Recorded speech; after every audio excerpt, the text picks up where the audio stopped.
Hello friends, আমি আজকে আপনাদের কাছে আরেকটা রেসিপি নিয়ে হাজির হয়েছি।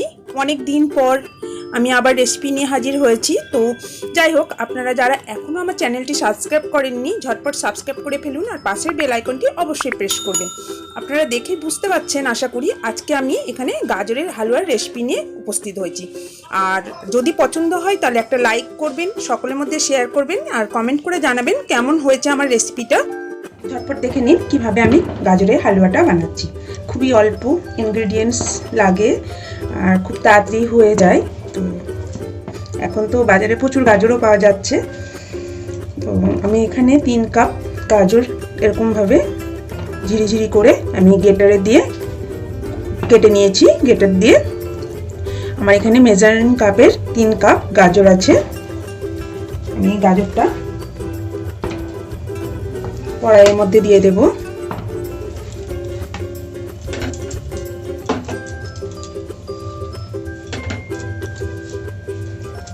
কিচ্ছু দিইনি, এখন শুধু গাজরটাই দিয়েছি। এবার গ্যাসটা অন করে নেব। তারপর গাজরটা এবার ভালোভাবে নেড়ে নিতে হবে।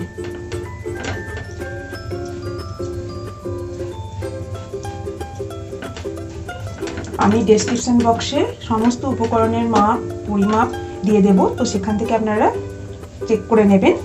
গাজরটাকে ভালোভাবে এখন শুকনো কড়াইয়ের মধ্যে একদম নেড়ে নেব। যখন একটু বেশ শুকনো শুকনো করে নিতে হবে। গাজরের রসটা অনেকটা শুকিয়ে গেছে, অনেকটা হেজে গেছে আর গাজরটা থেকে একটা সুন্দর গন্ধ বেরোচ্ছে। এবার আমি মিষ্টিটা অ্যাড করে নেব। আমি এখানে খেজুর গুড় ব্যবহার করছি। আমি হাফ কাপ মতন খেজুর গুড় নিয়েছি।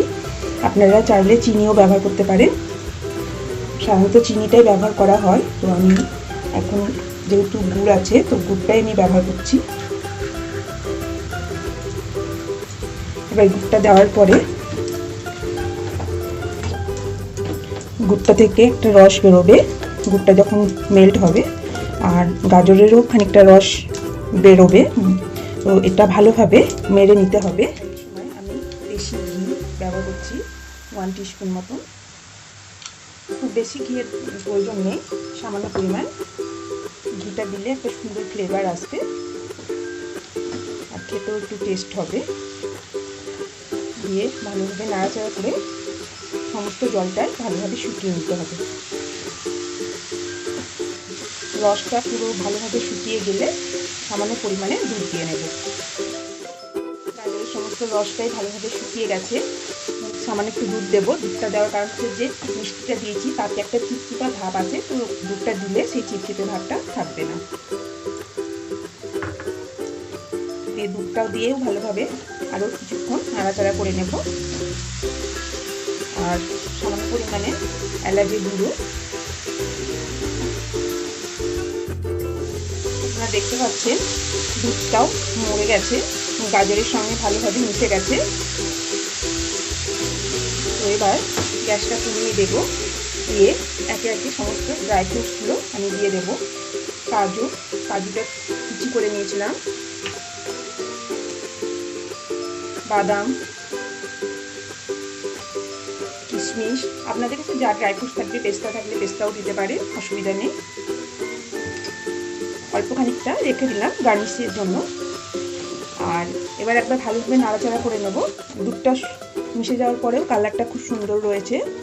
এবার গ্যাসটা একদম বন্ধ করে দিলাম, দিয়ে আর একটু নাড়াচাড়া করে নেব। নাড়াচাড়া একটু হালকা ঠান্ডা করে নিয়ে এবার আমি খোয়াটা দিয়ে দেব। খোয়াটা দেওয়ার সময় অবশ্যই গ্যাসটা বন্ধ করে দেবেন, গ্যাস অন করে কিন্তু খোয়াটা দেবেন না।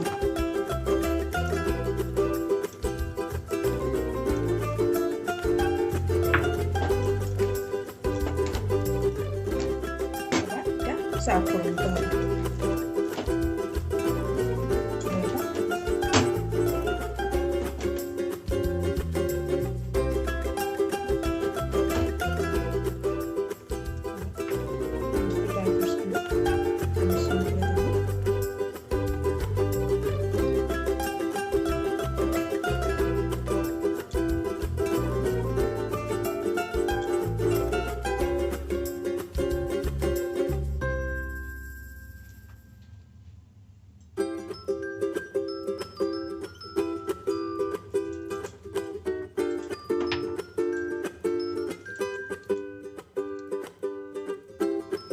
তো আপনাদের কেমন লাগলো আমাকে অবশ্যই জানাবেন। গাজরের হালুয়াটা কত তাড়াতাড়ি হয়ে গেল দেখতেই পাচ্ছেন, খুব চটজলদি একটা রেসিপি।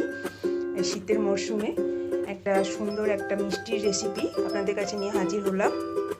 তো আপনারা ঝটপট বানিয়ে ফেলুন বাড়িতে, আর আমাকে জানান আপনাদের কেমন হয়েছে এই রেসিপিটা। তো আজকের মতো এখানেই শেষ করলাম। বাই।